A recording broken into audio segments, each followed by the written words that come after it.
Salut, salut bien-aimés, nous sommes très heureux de vous retrouver sur notre canal de diffusion. Nous avons aujourd'hui un autre sujet très merveilleux à partager ensemble. Je suis sûr que vous avez passé une merveilleuse semaine et que vous êtes aujourd'hui ici prêts à rendre grâce à Dieu, à le bénir, à le louer, à l'adorer et surtout à écouter sa parole pour un renouvellement de l'intelligence continue. Nous avons ce merveilleux thème qui pourra changer le cours de votre vie parce que nous allons parler de la force des croyances. La force des croyances. Je suis le révérend apôtre Anne Péniel et je suis sûr que vous visitez nos pages Péniel Média Global et Anne Péniel Ministries. Nous avons aussi des pages Telegram qui peuvent vous permettre aussi de pouvoir retrouver tous nos messages, vous mettre à jour et être édifié. La force des croyances, redécouvrez la loi de la vie. Matthieu chapitre 8, verset 13, la Bible dit, et Jésus dit au centurion, va et qu'il te soit fait selon ta foi. Et à cette même heure-là, son serviteur fut guéri. Il te sera fait selon ta foi. En grec, on dit « il te sera fait selon ton pistis ». Qu'est-ce que cela veut dire? Selon tes convictions, selon tes croyances les plus absolues. La loi de la vie, c'est vos croyances. La loi de la vie, c'est vos croyances. Les croyances commandent les réalités de la vie. Toutes les réalités et les circonstances de nos vies militent autour de nos croyances pour être des formes correspondantes à ce que nous croyons de tout cœur. Qu'est-ce qu'une croyance? Une croyance, c'est ce que nous acceptons comme vrai. C'est nos convictions, c'est l'ensemble des choses que nous considérons comme dignes de foi. Je reprends la définition simple sur le sujet de la croyance. Qu'est-ce qu'une croyance? C'est ce que nous acceptons comme vrai. C'est nos convictions. C'est l'ensemble des choses que nous considérons comme dignes de foi. Alors, pourquoi est-ce que la loi de la vie, c'est nos croyances? Parce qu'en fait, Jésus, dans ce passage, essaie de nous faire comprendre que nos convictions, nos croyances, notre conditionnement mental et tout ce que nous avons accepté comme notre absolu finit par créer des réalités et des circonstances de similarité dans notre vie. Nous sommes appelés donc à redéfinir nos croyances si nous voulons changer les réalités et les circonstances de notre vie. Mais nous parlerons maintenant des mauvaises croyances avant que nous puissions comprendre comment apprendre à ancrer en nous de bonnes croyances et voir les fruits nous accompagner. Les mauvaises croyances en 2 Corinthiens chapitre 10 verset 4. La Bible dit car les âmes de notre guerre ne sont pas charnelles, mais puissantes par la vertu de Dieu pour la destruction des forteresses. 2 Corinthiens 10 verset 5. Détruisant les raisonnements et toute hauteur qui s'élève contre la connaissance, le mot connaissance veut aussi dire compréhension, contre la connaissance de Dieu, et emmenant toute pensée captive à l'obéissance de Christ. Donc les armes de Dieu ont pour but de pouvoir incliner les forteresses et les hauteurs qui se trouvent dans nos raisonnements pour que nous soyons capables d'obéir à la connaissance de Dieu qui est l'obéissance de Christ. Qu'est-ce que cela veut dire? Cela veut dire que se trouvent dans nos esprits des croyances qui ne militent pas pour notre bien-être, mais qui sont appelées par Dieu des forteresses et qui travaillent contre nous. Nous allons essayer de comprendre que les mauvaises croyances travaillent contre nous.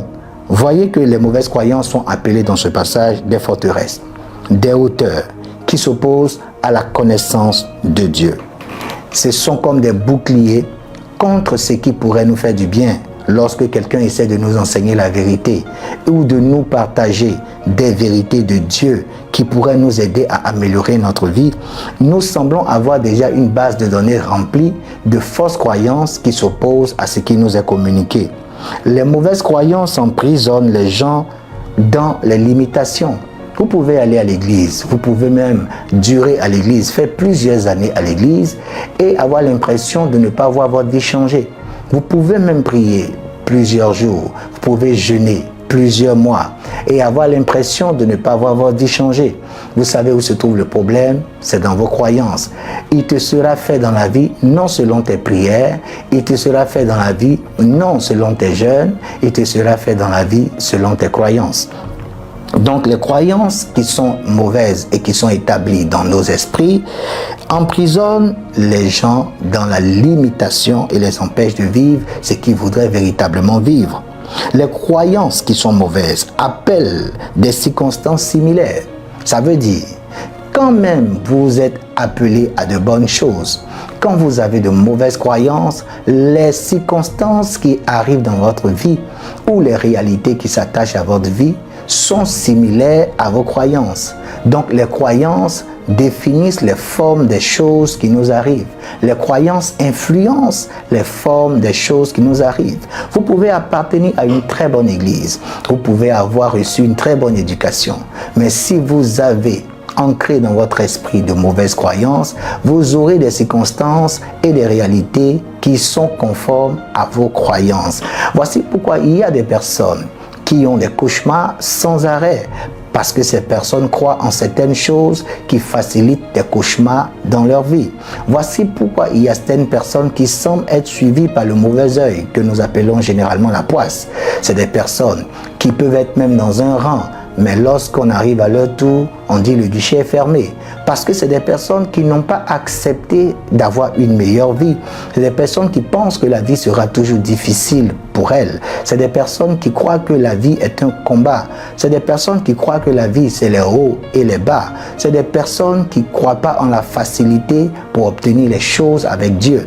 Ils pensent qu'il faut beaucoup de sacrifices, beaucoup d'efforts, sans quoi rien ne pourra être octroyé à leur vie. Mais le simple fait de croire de cette manière dispose un certain nombre de réalités et de circonstances dans notre vie. Les réalités et les circonstances prennent toujours la forme et la nature de nos croyances. Il est très important de comprendre que Jésus a déjà répondu à la question de la loi de la vie. Il dit, il te sera fait dans cette vie. Il te sera fait dans cette vie, dans tout domaine de ta vie.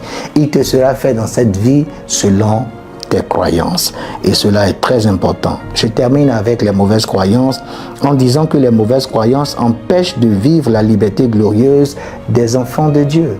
Vous pouvez avoir reçu des promesses de la part de Dieu. Vous pouvez avoir reçu un héritage hautement précieux de la part de Dieu. Vous pouvez avoir reçu des droits en tant qu'enfant de Dieu. Mais si vous n'avez pas eu un bon pasteur, si vous n'avez pas eu un bon pédagogue, un bon enseignant, une personne qui pourrait vous faire comprendre que malgré le fait que vous veniez peut-être d'une basse zone, d'une éducation basse ou encore d'une situation économique basse, vous pouvez profiter pleinement de tout ce que Dieu a mis à disposition en vous enseignant négativement la parole de Dieu ou en enseignant la parole de Dieu avec des traditions humaines. Vous serez forcément appelé à avoir de mauvaises croyances et il vous sera difficile de profiter de toute la liberté glorieuse que Dieu a mis à disposition. Beaucoup d'enfants de Dieu sont encore en prison. Beaucoup d'enfants de Dieu sont encore dans les limitations. Beaucoup d'enfants de Dieu sont encore dans la stagnation. Beaucoup d'enfants de Dieu n'arrivent pas à passer certains caps parce qu'ils n'ont pas reçu un bon enseignement sur comment évoluer avec Dieu. Il te sera fait dans cette vie selon tes croyances et tes réalités et tes circonstances sont toujours dans la forme des croyances que tu as pu accepter. Alors nous allons maintenant avancer en parlant maintenant de la véritable repentance et de l'évangile. En Marc chapitre 1 verset 15, la Bible dit et disant, le temps est accompli. Le royaume de Dieu s'est approché. Repentez-vous et croyez en l'évangile. Alors, nous pensons généralement, quand nous parlons de repentance, nous pensons tout de suite à des larmes que nous voulons verser ou nous devons verser face à un manquement que nous avons pu faire face aux exigences de Dieu. Cela fait partie de la repentance parce que lorsque nous avons offensé Dieu en ne marchons pas selon sa parole, ou bien quand nous avons offensé notre frère en ne marchant pas parfaitement dans l'amour, nous devons le reconnaître, nous devons nous en repentir et accepter le pardon de Dieu pour passer à un autre niveau. Mais la repentance, dans le cas d'espèce, parle plutôt du changement d'avis, le changement de paradigme, le changement de conditionnement mental, le changement de pensée pour adopter la vérité qui est ce que Dieu pense, ce que Dieu voudrait que nous acceptions comme vérité, ce que Dieu voudrait que nous acceptions comme avis, ce que Dieu voudrait que nous acceptions comme opinion. Le Seigneur Jésus dit: répentez-vous et croyez en la bonne nouvelle. Ça veut dire acceptez d'oublier vos propres croyances qui ne vous ont pas conduit quelque part jusqu'à ce jour et acceptez de tester mes vérités. Ancrez en vous ce que moi j'annonce comme parole, prenez-les comme un absolu et voyez que vos circonstances et vos réalités vont se conformer à cette nouvelle croyance que vous acceptez. Nous sommes appelés à un métanoïa véritable, à une repentance véritable, à un processus de pensée véritable, à une épuration d'une base de données antérieure qui va maintenant permettre de nouvelles données par la vérité de la parole de Dieu. Il faut changer cette philosophie que nous avons de la vie. Il faut changer ces pensées que nous avons de la vie. Il faut changer ces idéologies que nous avons de la vie qui n'ont fait qu'apporter des réalités similaires, semblables et qui ne nous ont rien apporté de bon. Il faut accepter les nouvelles vérités que la parole de Dieu à travers la nouvelle alliance et l'évangile nous apporte. Et quand nous allons inculquer ces pensées, nous allons accepter ces pensées, il sera facile pour notre vie de vivre de nouvelles réalités, de vivre de nouvelles circonstances. Et je vais vous y aider. Alors, il est très important de comprendre que cette repentance doit se faire. Nous devons faire une rupture, nous devons changer de mode de pensée, nous devons accepter que ce que nous avons cru jusqu'à aujourd'hui, qui ne nous a rien apporté, doit être mis de côté. La vie n'est pas ce que nous pensons qu'elle est, la vie n'est pas ce que les gens nous ont dit qu'elle est, la vie est ce que le Créateur dit qu'elle est, et ce Créateur s'appelle Jésus-Christ, notre Seigneur, gloire à Dieu. Changez donc d'avis et acceptez les vérités de la nouvelle alliance comme votre absolu. Alors maintenant, nous allons parler de deux choses et nous allons vous laisser. Mais ces deux choses sont très importantes. Parce qu'il y a un système qui permet d'inculquer la croyance pour qu'elle devienne un absolu et qu'elle commence à nous être profitable. On appelle ce système la compréhension. Alors on parlera maintenant comment donner place à la compréhension. Luc chapitre 24, verset 45. La Bible dit: alors il leur ouvrit l'intelligence pour entendre les Écritures. Vous voyez que on ne peut pas comprendre jusqu'à un certain niveau si Dieu ne vient pas au secours de notre esprit. Nous pouvons penser que nous avons la fréquence adaptée, mais en fait, nous comprenons qu'au niveau de notre esprit.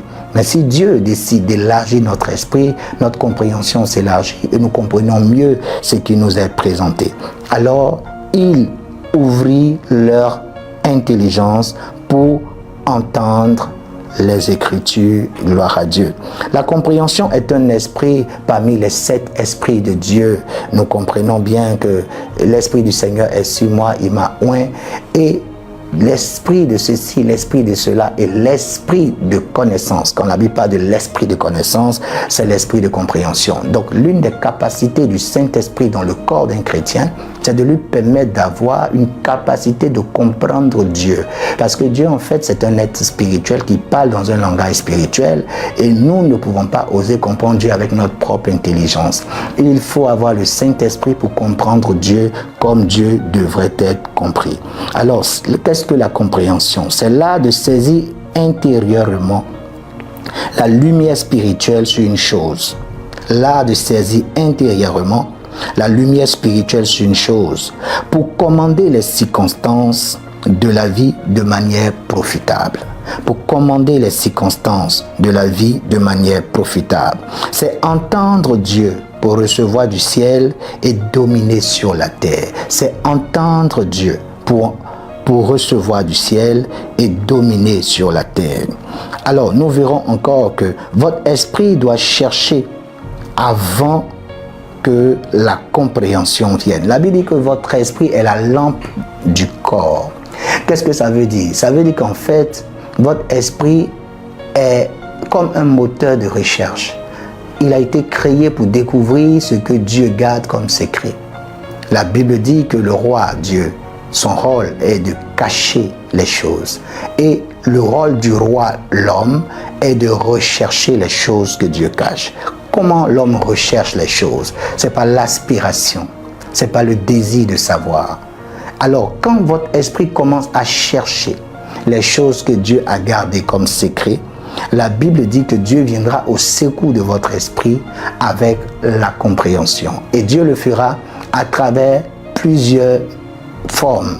Amen. Donc, l'homme doit d'abord désirer savoir. L'homme doit d'abord vouloir savoir.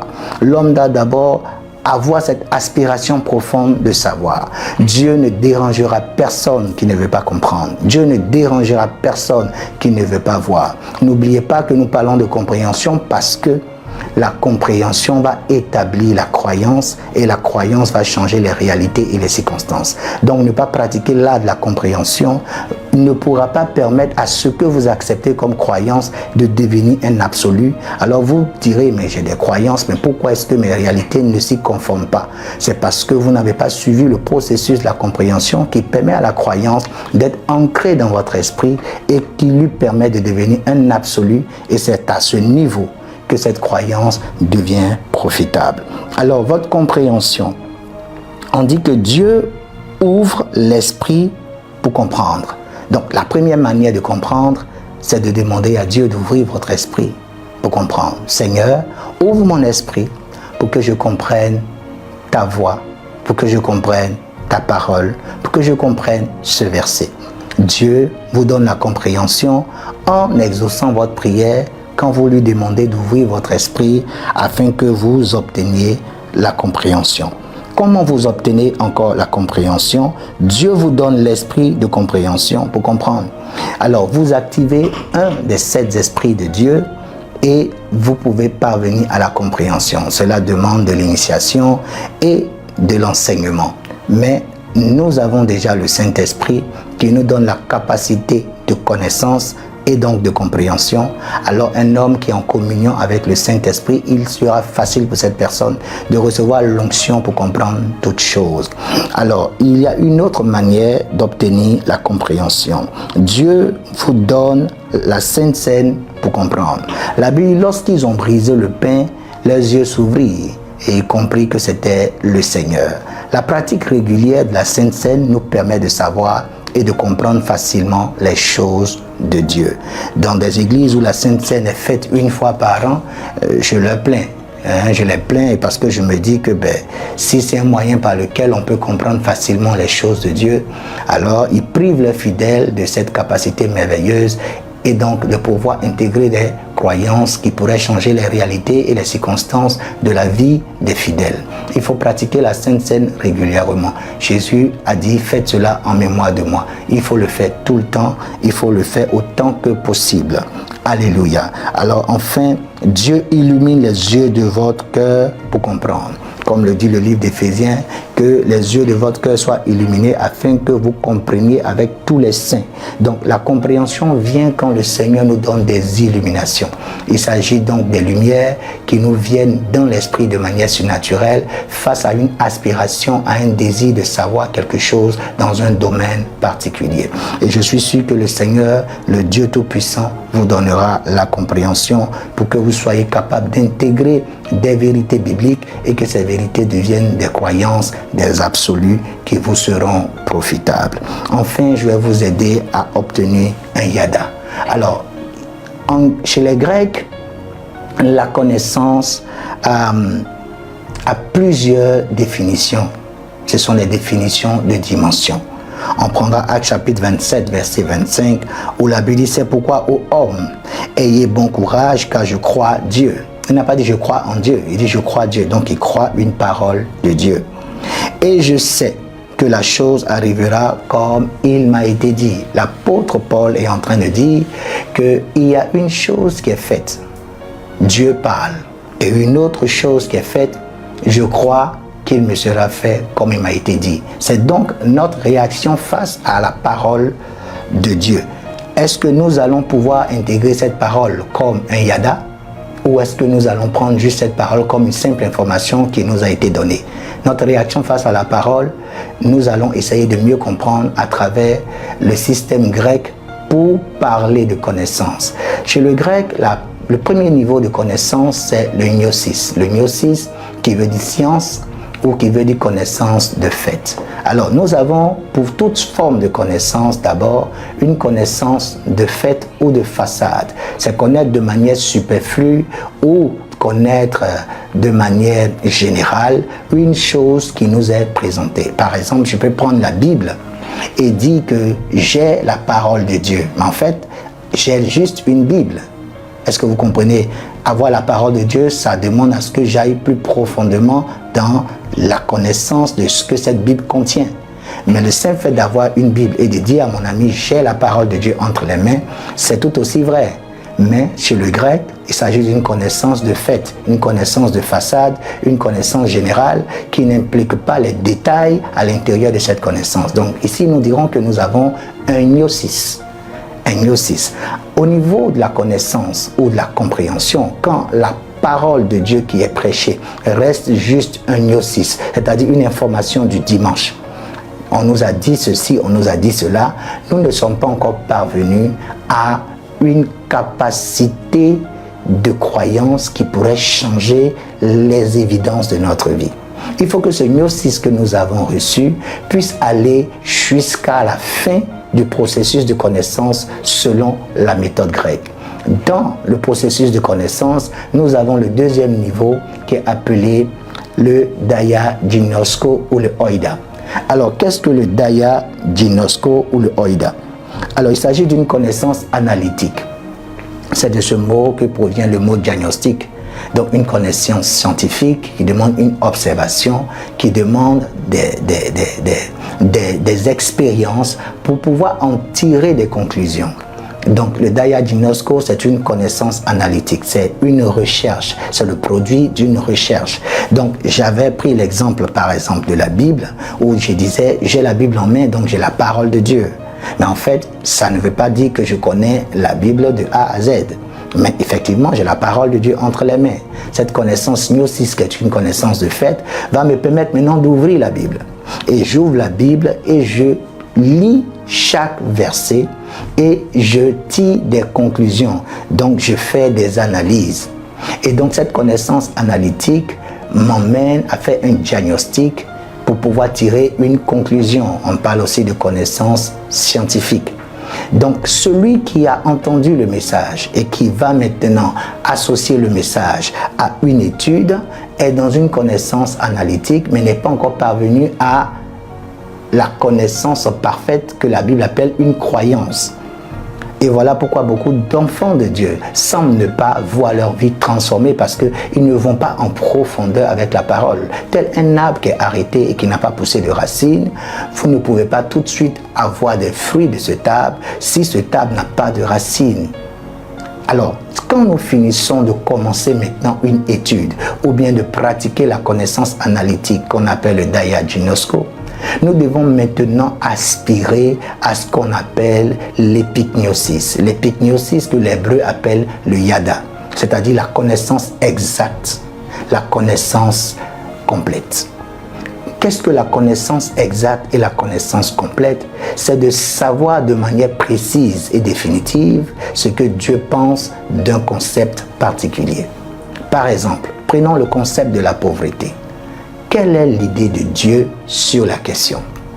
Dieu n'aime pas la pauvreté car la pauvreté nous permet de mal vivre et nous donne de mauvais conseils. L'apôtre Paul a été assez clair à ce sujet quand il dit par exemple que celui qui ne travaille pas ne mange pas non plus. Et quand il dit encore que celui qui ne travaille pas vivra dans le désordre. Ça veut dire que la pauvreté est mauvaise conseillère. Donc Dieu ne peut pas associer son image à la pauvreté. Ça ne veut pas dire qu'il n'aime pas les pauvres, mais n'aime pas la condition de la pauvreté car elle facilite à de mauvaises pensées et de mauvaises pratiques sociales. Donc, quand nous avons une connaissance exacte et complète dans un concept particulier, concernant la pensée de Dieu sur ce concept, nous venons d'avoir un épignosis ou un yada. Et nous pouvons intégrer donc cela maintenant dans notre esprit comme étant une croyance et qu'on appellerait aussi un absolu. C'est quelque chose d'irréversible, c'est quelque chose de sans substitut, c'est quelque chose qui n'a point d'alternatif et c'est quelque chose que nous croyons au-dessus de tout. Vous pouvez comprendre donc avec moi que beaucoup d'hommes n'ont pas encore intégré les croyances qui pourraient changer leur vie, ne sont pas parvenus à des paradigmes, ils n'ont que eu des pensées, des idées ou des flashs sur un concept particulier. Ils ont des points de vue divergents, mais ils n'ont pas intégré une pensée comme un absolu. Un absolu veut dire c'est une connaissance exacte, une connaissance parfaite, une connaissance complète, une connaissance définitive, une connaissance irréversible, une connaissance sans substitut, une connaissance qui n'a point d'alternatif. Et alors, comme Paul pouvait le dire, je crois Dieu et je sais qu'il me sera fait comme il m'a été dit. Parvenir à ce niveau de déclaration audacieuse, c'est d'avoir fait de ce qu'on entendit de Dieu un absolu, une chose non négociable, une chose sans substitut. Si vous voulez voir vos circonstances changer, si vous voulez voir vos réalités changer, vous devez intégrer la connaissance de Dieu comme un absolu. Quelque chose qui n'a pas de plan B. Quelque chose qui ne peut être remplacé par rien. Vous devez croire que cela n'arrivera jamais, en dehors de vous, et que cela n'a été créé que pour vous. Et que vous êtes associé à cela, et que c'est cela votre vie. Et que rien d'autre que cela ne doit vous arriver. Et que toute chose qui vous arrive en dehors de cela est un mensonge. Vous devez croire en la connaissance de Dieu, en la vérité de Dieu, comme un absolu, comme une chose sans substitut, comme une chose irremplaçable, comme une connaissance exacte et complète, comme une chose sans alternatif, comme une chose qui n'a point son semblable ailleurs. Je crois Dieu et je sais qu'il me sera fait comme il m'a été dit. Je ne m'attends à rien d'autre. Je crois ce que la Bible a dit. Je la crois dans mon cœur. Je crois qu'elle est plus vraie que ce que le médecin dit. Je crois qu'elle est plus vraie que ce que mon frère dit. Je crois qu'elle est plus vraie que ce que les circonstances et les réalités me présentent. Intégrer cette connaissance, changer de paradigme, croyez-la comme un absolu. Croyez que vos croyances peuvent affecter vos circonstances et vos réalités et vous changerez votre vie.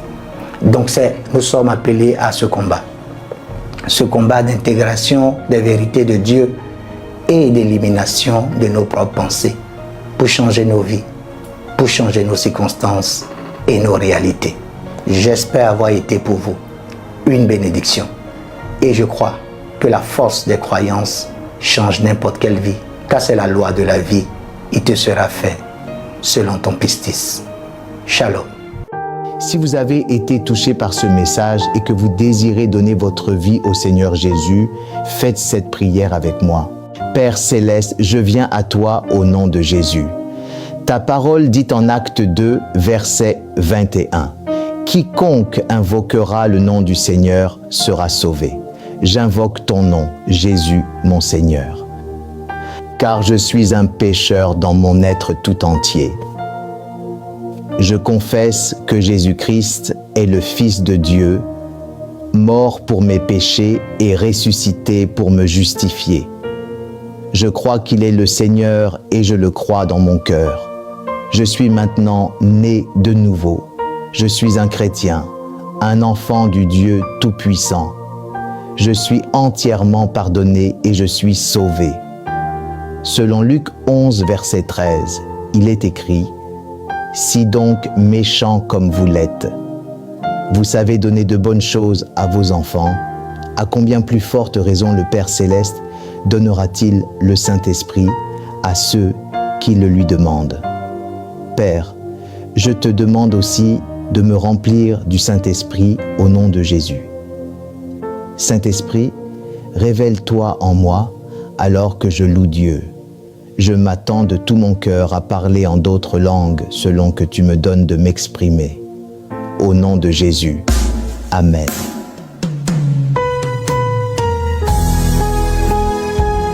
Ça y est, vous êtes nés de nouveau. Louez Dieu un instant et répétez à voix haute toutes les syllabes qui vous viennent à l'esprit en ce moment même par la foi. Vous pouvez nous joindre aux numéros qui s'afficheront à l'écran pour nous raconter votre expérience de la nouvelle naissance et afin que nous puissions vous encadrer. À très bientôt. Que Dieu vous bénisse.